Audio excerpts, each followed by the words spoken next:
नमस्कार, BDV news के इस बुलेटिन में आपके साथ मैं हूं स्वाति। शहर से जुड़ी खबरों को देखेंगे विस्तार से, लेकिन सबसे पहले एक नजर डालते हैं हेडलाइंस पर। जबलपुर जिले में 6 नए Ayush health and wellness centre खुलेंगे। कुल संख्या हो जाएगी 19 और 15 वर्ष से ज्यादा पुराने सवारी ऑटो के रजिस्ट्रेशन होंगे कैंसिल। 2890 सवारी ऑटो की लिस्ट आरटीओ ने की जारी।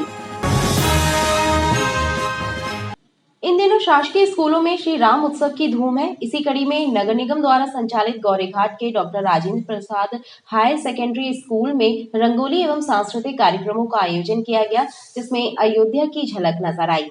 बच्चों का उत्साहवर्धन करने के लिए महापौर जगत बहादुर सिंह अन्नू विशेष रूप से कार्यक्रम में मौजूद रहे। 22 जनवरी को अयोध्या में होने वाले श्री राम मंदिर प्राण प्रतिष्ठा समारोह को लेकर मध्य प्रदेश सहित पूरे देश में उत्साह की लहर है। जबलपुर के शासकीय स्कूलों में विभिन्न तरह के सांस्कृतिक आयोजन किए जा रहे हैं। इसी कड़ी में गौरीघाट में नगर निगम द्वारा संचालित doctor Rajendra Prasad higher secondary school में श्री राम उत्सव का आयोजन किया गया, जिसमें बच्चों ने एक से बढ़कर एक शानदार प्रस्तुतियां दी।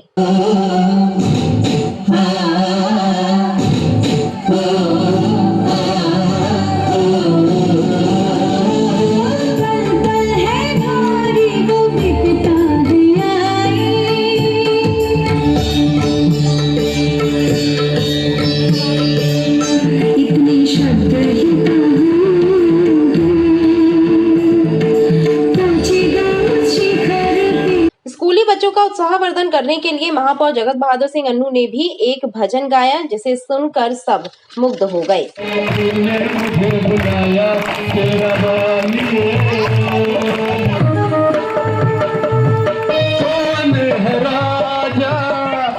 कार्यक्रम में नगर निगम अध्यक्ष त्रिकुंज विज, नेता प्रतिपक्ष कमलेश अग्रवाल और नगर निगम शिक्षा अधिकारी वीना वर्गीस भी मौजूद रहे। जबलपुर जिले में 13 Ayush health and wellness centre चल रहे हैं और जल्द ही 6 नए स्थानों पर इन सेंटरों का शुभारंभ होने वाला है। आयुष चिकित्सकों का कहना है कि ग्रामीण क्षेत्रों में खुले इन सेंटरों में पंचकर्म विधि से भी आयुर्वेदिक उपचार किया जा रहा है, जो बेहद कारगर साबित हो रहा है।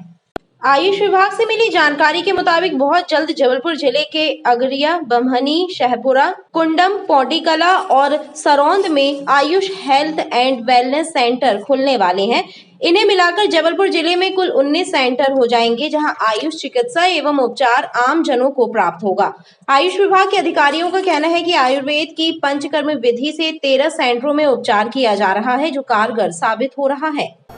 वर्तमान में आयुष विभाग और मध्य प्रदेश शासन द्वारा जो ग्रामीण क्षेत्र हैं उनमें आयुष के हेल्थ एंड वेलनेस सेंटर प्रारंभ किए गए हैं और वर्तमान में अभी 13 सेंटर चालू हैं। इनमें से घाट पिपरिया जो है विशेष रूप से वहाँ पर पंचकर्म की जो पैथी है उसमें लोगों को बहुत ही ज़्यादा स्वास्थ्य लाभ प्रदान किया जा रहा है। तो इस तरह से सभी सेंटर में पंचकर्म की व्यवस्था की जा रही है और आने वाले समय में 6 और हेल्थ एंड वेलनेस सेंटर प्रारंभ किए जा रहे हैं।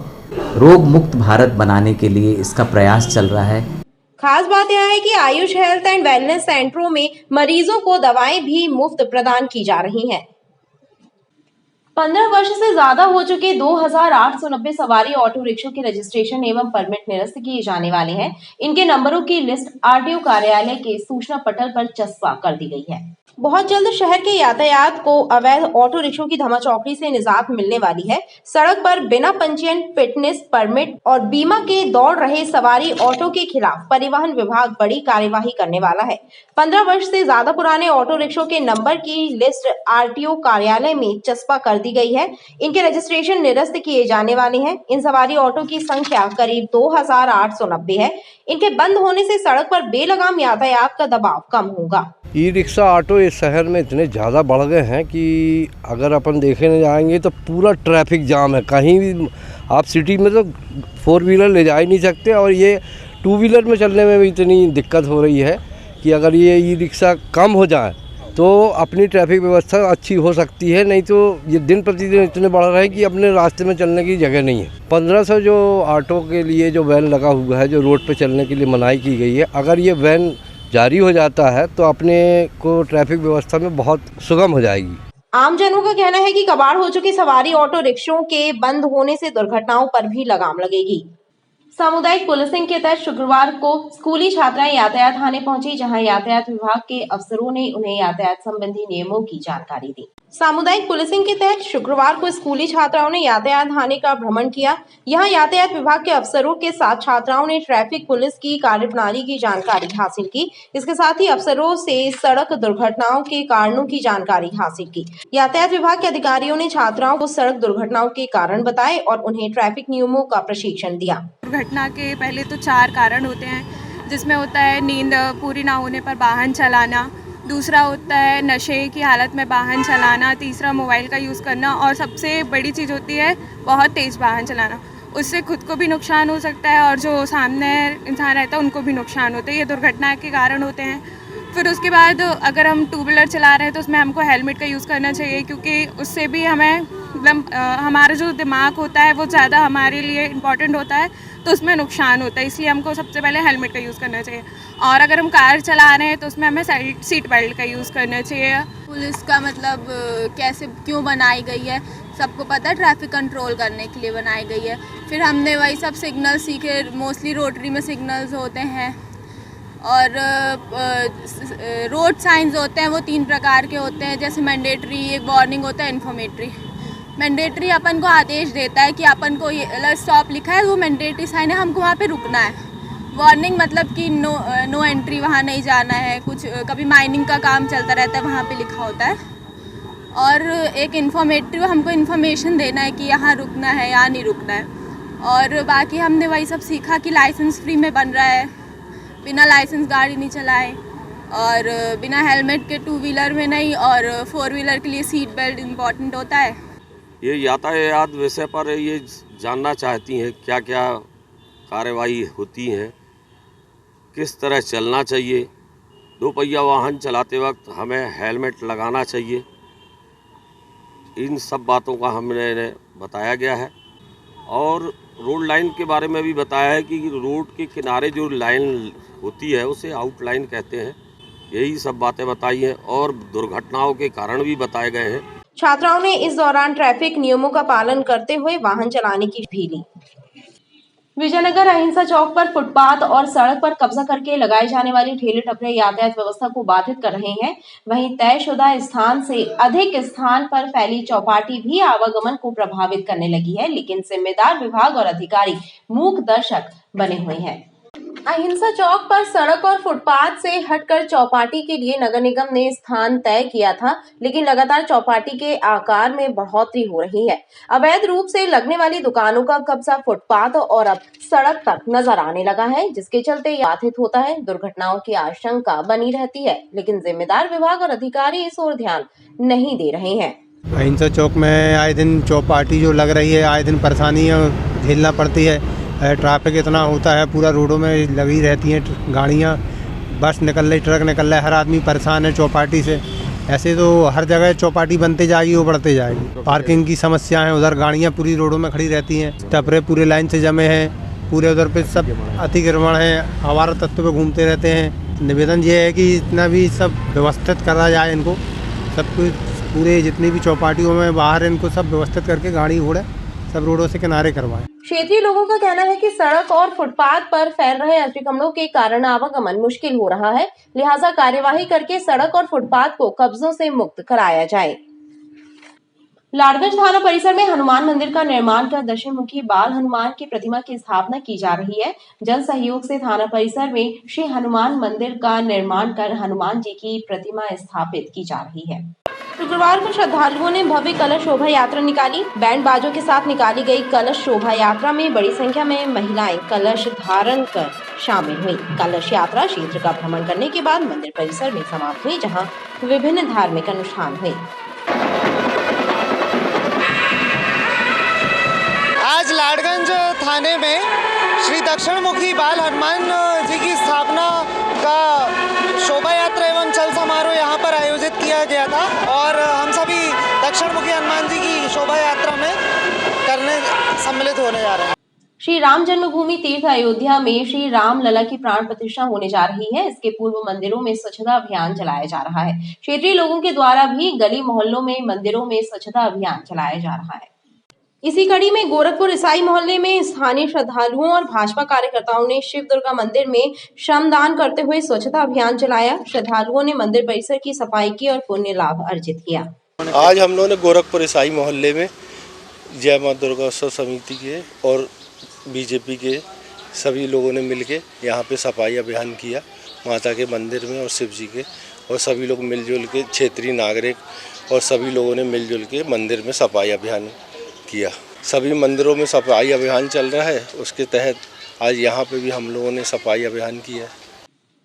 शहर में बढ़ती चोरी की वारदातों से आम नागरिक परेशान है। चोरों की पतासाजी और वारदातों को रोकने में विभाग नाकाम साबित हो रहा है। कानून व्यवस्था और अपराध नियंत्रण के लिए पुलिस सिर्फ सीसीटीवी कैमरों पर ही आश्रित हो गई है। पुलिस की गश्त प्रणाली और मुखबिर तंत्र फेल होता नजर आ रहा है और चोरी लूट की वारदातों से लोग परेशान हैं। शहर में चोरी की बढ़ती वारदातों से आम नागरिक परेशान है। चोरों की पतासाजी और वारदातों को रोकने में पुलिस का मुखबिर तंत्र पूरी तरह फेल हो रहा है। हाल ही में व्यापारिक प्रतिष्ठानों में हुई चोरी की घटनाएं इसका प्रमाण है। पुलिस अपराधियों की पहचान के लिए पूरी तरह से सीसीटीवी कैमरों पर निर्भर हो गई है। हालांकि पुलिस के वरिष्ठ अधिकारी गश्त बढ़ाने और सीसीटीवी कैमरों की मदद से चोरों की पहचान और पतासाजी करने का दावा कर रहे हैं, लेकिन हाल ही में हुई चोरी की वारदातों में पुलिस को अब तक कोई सुराग नहीं मिला है। ठंड के मौसम में गश्त लगातार हम पुलिस की जो है वो लगातार बढ़ा रहे हैं। साथ ही सीसीटीवी फुटेज की भी मदद लेते हैं। आपके चैनल के माध्यम से हम लोगों से अपील भी करते हैं कि अधिक से अधिक सीसीटीवी फुटेज इसलिए लगा कर रखें क्योंकि हर तरह की सुरक्षा ये हमें प्रदान करती है, न केवल अपने घर के आसपास क्या हो रहा है उसको देखने का, वरन रात्रि में अगर कोई संदिग्ध व्यक्ति आपके क्षेत्र में घूम रहा है या इस तरह की कोई घटना जो चोरी कारित करता है तब उसको पकड़ने में काफ़ी मदद मिलती है। निश्चित रूप से गश्त को हम और अधिक बढ़ाएंगे और अगर कोई चोरी हो गई है तो उसको हम जल्दी से जल्दी ट्रेस करके बताएंगे। अपराधियों की पहचान और पतासाजी के लिए पुलिस निजी स्थलों पर लगी सीसीटीवी कैमरों पर निर्भर है। पुलिस का मुखबिर तंत्र और गश्त अपराधों को रोकने और वारदातों पर लगाम लगाने में नाकाम साबित हो रहा है। रानी दुर्गावती चिकित्सालय एल्गिन में आधा दर्जन महिलाओं को सुरक्षा कर्मी पद पर नौकरी लगवाने का झांसा देकर ठगी करने का मामला सामने आया है। पीड़ित महिलाओं की शिकायत पर बरेला पुलिस ने मामले में धोखाधड़ी का प्रकरण दर्ज किया है। रानी दुर्गावती चिकित्सालय एल्गिन अस्पताल में आधा दर्जन से अधिक महिलाओं को सुरक्षा कर्मी पद पर नौकरी लगवा देने का झांसा देकर ठगी करने का मामला सामने आया है। इस मामले में पीड़ित महिलाओं की शिकायत के आधार पर थाना बरेला पुलिस ने धोखाधड़ी सहित अन्य धाराओं में प्रकरण दर्ज किया है। पुलिस के मुताबिक वार्ड नंबर 6 बरेला में रहने वाली भागवती बाई ने इस मामले में लिखित शिकायत दर्ज कराई थी। जांच के बाद पुलिस ने ठगी करने वाली नामजद महिलाओं के विरुद्ध प्रकरण दर्ज कर मामले को विवेचना में लिया है। ये बरेला थाने में एक अपराध पंजीबद्ध हुआ है 420-406 का, जिसमें 2 महिलाओं ने कई अन्य महिलाओं से पैसे लिए 10-10 हज़ार रुपये और जो एल्गिन हॉस्पिटल है वहाँ पे नौकरी लगवाने की बात की है।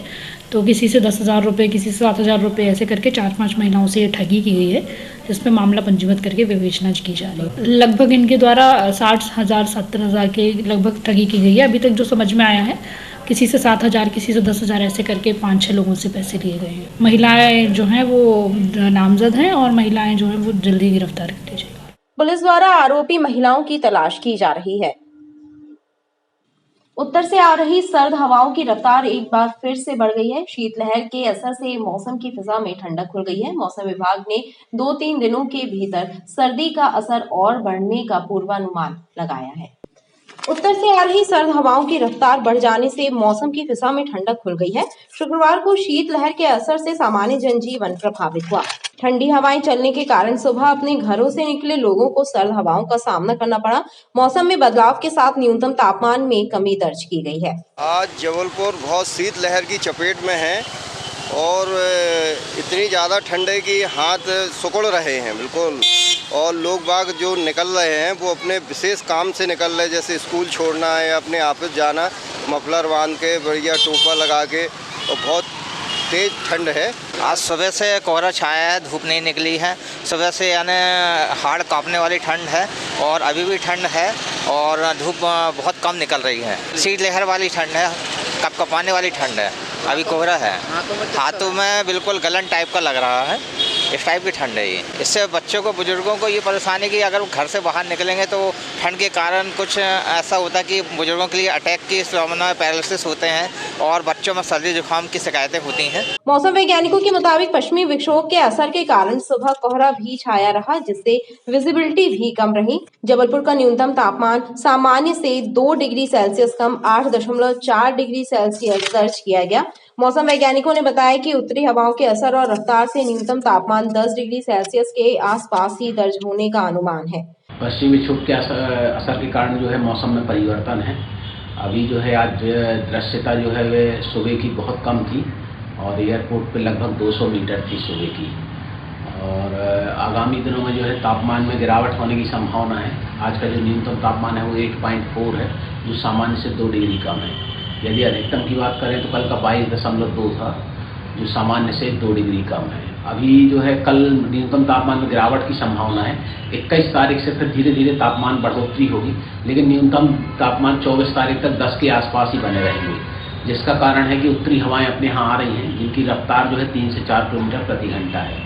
आगामी दिनों में मौसम शुष्क रहने की संभावना है और जैसे ये बादल छटेंगे तो अभी ठंड बढ़ेगी। आगामी दिनों में ठंड और बढ़ने की संभावना मौसम वैज्ञानिकों ने व्यक्त की है। खबरें लगातार जारी हैं, आप देखते रहिए BTV न्यूज।